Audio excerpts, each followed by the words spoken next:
처장님에 대한 후배 판사와 법조인들의 평가가 아주 호의적이었습니다. 존경한다는 말도 많이 들었고요. 미담도 많으신데 지난 법사위에서 답변하신 걸 보면서 매우 실망했답니다. 참담했답니다. 후배 판사 법조인들이. 깜짝 놀랐답니다. 처장님 저러신 분이 아닌데 6일간 6만 장을 다 봤다고 어떻게 저렇게 얘기하시지? 깜짝 놀랐답니다. 3심이 1, 2심 판결 중에 선택하는 재판부입니까? 30은 대법원에서만 다시 전담하고 재판 있습니다. 기록, 사건 기록 다시 검토해야 되죠. 아닙니다. 재판 연구관들의 연구 보고서도 전부 다 기록을 다 검토하진 않더라도 최소한 재판 연구관들이 써준 보고서는 읽어볼 거 아닙니까? 보고서뿐 아니라 보고서도 안 당연히 아니죠. 보고 당연히 1심, 보죠. 2심 판결, 상고유서, 답변서, 보고서, 그리고 말씀드린 것처럼 상고유서에서 이제 상고심의 쟁점으로 된 부분 관련된 건 기록을 그러니까요. 그래서 합니다. 저희가 그래야 할 대법관분들이 왜 사건 기록, 재판 기록도 제대로 안 보고 판결을 하실까? 이런 거에 대한 당연한 의문점이 있는 겁니다. 이례적인 일들이 너무 많이 있었고요. 그러면 재판 연구관들의 보고서는 보통 등록이 되고 공유가 되죠. 대법관분들이 다 보실 수 있잖아요. 대법관들이 다 보고 공유하고 있습니다. 예. 근데 이 이재명 대표와 관련된 후보와 관련된 재판 연구관들의 보고서 보셨습니까, 차장님? 저는 당연히 이제 볼 수 있는 대법관이시니까. 행여지기 때문에 볼 수는 없습니다.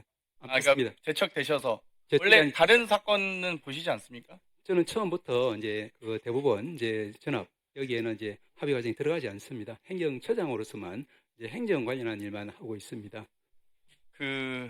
아주 중요한 제보인데요. 과거에 재판 연구관들의 보고서는 다 공유가 되고 등록하고 공유를 했답니다. 근데 이재명 후보와 관련된 유독 이 보고서만 공유를 안 했다고 하거든요. 확인해 보시겠습니까, 혹시? 그 부분은 재판 연구관들이 등록하는 사이트 있으시죠?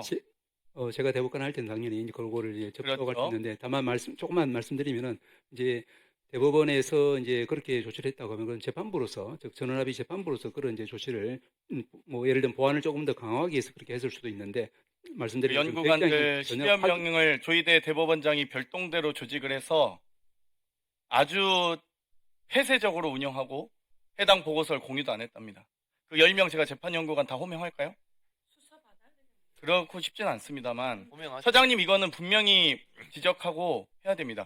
다른 여러 사건에 대해서 재판 연구관들의 보고서를 다 등록 시점도 한번 보세요. 등록하고 다 공유하는데 이 사건만 이례적으로 공유도 안 하고 재판 연구관을 따로 별동대 10명 조직해서 했답니다. 위원님 말씀 그럼 다 징계 주실 겁니까? 처장님이 이렇게 물렁물렁하게 하시면 후배 판사들이 피해를 받는다니까요.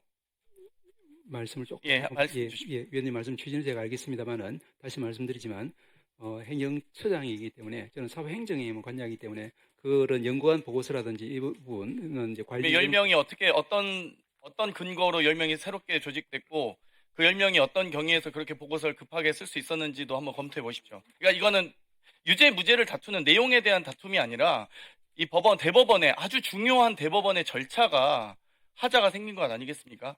조금만 말씀드려도 되겠습니까? 예, 아까도 제가 조금 말씀드렸습니다만은 대법관들이 제가 그래서 이제 처음에 그 답변을 유기적인 어떤 이제 일체로서 일한다는 그런 부분이 연구관들이 그렇게 이제 대법관이 보는 어떤 이제 상고이후 관련한 그 기록 외에 나머지 기록도 보고하면서 이것이 이제 대법관의 심정 형성의 일부로서 우리가 활용하는 것이기 때문에 결국 연구관들도 이제 대법관의 일부라고 저희들은 생각하고 있습니다. 그렇기 때문에 그렇죠. 심정 형성 및 합의 과정의 일부이기 때문에 제가 접근해서는 안 되는 부분이라서 그 부분은 좀 그럼 이 연구관들이 어떻게 구성되게 됐고 거기에 대해서 보고서를 언제 작성하고 등록했는지 또 해당 이 재판에 참여하셨던 12명의 대법관들이 이 연구 보고서 언제부터 언제까지 읽었는지 한번 보십시오. 가관입니다.